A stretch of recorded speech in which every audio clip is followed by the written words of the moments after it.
তো গাইস আজকে আমি নিপ্পাল আর্ট করবো, সেটাও এমডিএফ বোর্ড, কাটিং মিরর আর মোল্ডেড ক্লে ছাড়া। মোল্ডেড ক্লের কাজ তো আমরা সুপার ক্লে দিয়ে করতে পারবো, বাকি রইলো MDF board and cutting mirror. কিন্তু এগুলো আমরা কিভাবে ডিআইওয়াই করব সেটাই আজকের ভিডিওতে আমি তোমাদেরকে দেখাবো। তো চলো কথা না বানিয়ে ভিডিওটা শুরু করা যাক। ফার্স্টে আমি বানাবো এমডিএফ বোর্ড। এমডিএফ বোর্ড বানানোর জন্য আমি দুইটা কার্ডবোর্ডের পিস কেটে নিয়েছি। এর মেজারমেন্ট হলো 20 × 20 সেন্টিমিটার। এরপর এই দুইটাকে একসাথে লাগিয়ে দিয়েছি। এইটার সাইড দিয়ে একটা প্লেন লুক দেওয়ার জন্য স্যান্ড পেপার দিয়ে স্মুথ করে দিচ্ছি।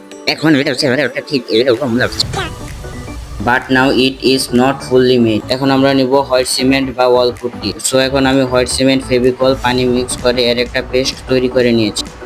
এখন আমি কার্ডবোর্ডের সাইডে এই পেস্টটা লাগাতে থাকবো আর পানি দিয়ে হালকা হালকা পরিষ্কার করতে থাকবো। এই এমডিএফ বোর্ড তৈরিটা আমি ইন্ডিয়ান একটা ইউটিউব চ্যানেল দেখেছি, এটা আমার আইডিয়া না। এটা তো শুকানোর পর রেডি হয়ে যাবে। এটা শুকানোর মধ্যে আমি কাটিং মিরর বানিয়ে নিব। So our next item is cutting mirror. এটার জন্য একটা বিস্কুটের প্যাকেটের গ্লেজি পাট্টা লাগবে, আর লাগবে খাতার উপরের কভার পেজ। তোমাদের কাছে খাতার উপরের কভার পেজ অ্যাভেলেবেল না থাকলে তোমরা এরকম শক্ত কাগজ থাকে এরকম বিস্কিটের বক্স ব্যবহার করতে পারো। এবার এই গ্লেজি পাট্টার পিছন সাইডে পুরোটাতে গ্লু লাগিয়ে খাতার কভার পেজের উপর লাগিয়েছি। সতর্কতার সাথে করতে হবে যাতে ভিতরে বাবলস ঢুকতে না পারে। দেখো আমি তোমাদেরকে সতর্ক করতেছি আর আমারটাতে বাবলস ঢুকে গেছে। তো যাই হোক, যেই দিকে বাবলস ঢুকে নাই ওই সাইড থেকে আমি মিরর কাট করে নিব। তো এখানে আমি 0.5 সেন্টিমিটার পর পর লাইন টানছি। এরপর আমি একটু বাঁকা করে লাইনগুলো টানতেছি রম্বো শেপের মিরর গুলো বানানোর জন্য। বিহাইন্ড দ্য ক্যামেরা আমি সার্কেল এন্ড রম্বো শেপের মিরর গুলো কাট করে নিয়েছি। তো আমাদের কাটিং মিরর তো রেডি। তো চলো দেখা যাক এমডিএফ বোর্ডের কি অবস্থা। আমার দুইটা এমডিএফ বডি রেডি। এই সার্কেল বোর্ডটা আমি বিহাইন্ড দ্য ক্যামেরা বানিয়েছি। এক্সট্রা এমডিএফ বোর্ড বানিয়েছি কারণ ইন ফিউচার যদি কোনো নিপ্পাল আর্ট করি তাই। আমাদের লিপ্পান আর্টের জন্য যা যা দরকার সবই রেডি। তো চলো এখন লিপ্পান আর্ট করা যাক। লিপ্পান আর্টের জন্য যেই কাজ পরে করতে হয় সেই কাজ আমি আগে করতেছি, কারণ আমার মাথায় শুধু উল্টা কাজই করে। অন্যরা তো আগে ক্লে বসায় তারপরে কালার করে, আর আমি আগে কালার করতেছি। আমি যে রেফারেন্স ইমেজটা দেখে লিপ্পান আর্ট করতেছি সেই রেফারেন্স ইমেজের এমডিএফ বোর্ডের কালার স্কাই ব্লু কালার ছিল, সে কারণে আমি স্কাই ব্লু কালার করতেছি। আমার কাছে জেসো ছিল না, সেই জন্য আগে জেসো অ্যাপ্লাই না করেই কালার করেছি। এখন তোমরা এটার উপর যে ডিজাইনটা দেখতেছো এটা আঁকার সময় আমার ক্যামেরা অন করতে মনে ছিল না, তার জন্য ক্ষমা করে দাও। তোমরা যদি এই ডিজাইনটা তৈরি দেখতে চাও তাহলে আমাকে কমেন্ট করো, আমি শর্ট ভিডিওতে এটা বুঝিয়ে দেওয়ার চেষ্টা করব। এই সাবের মতো ক্লেটাকে করতে করতে আমার অবস্থা খারাপ হয়ে গেছে, আর আমি হাতের কাছে যা পাইছি ওইটা দিয়েই রুটির মতো বেললা ক্লেটাকে চিকন করছি। বাকি ভিডিওটা তোমরা মিউজিকের সাথে এনজয় করো, কারণ এখানে আমার ভয়েস ওভারের কোনো দরকারই নেই।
আমি জানি এটাতে ক্লে বসানোটাও ভালো হয়নি, আর ওভারঅল লুকটাও তত বেশি ভালো হয়নি। তোমাদের কাছে যদি ভিডিওটা খারাপ লাগে তাহলে কমেন্ট করো, আর ভালো লাগলে লাইক এন্ড সাবস্ক্রাইব করো। আজকের জন্য এখানে বিদায় নিচ্ছি, বাই।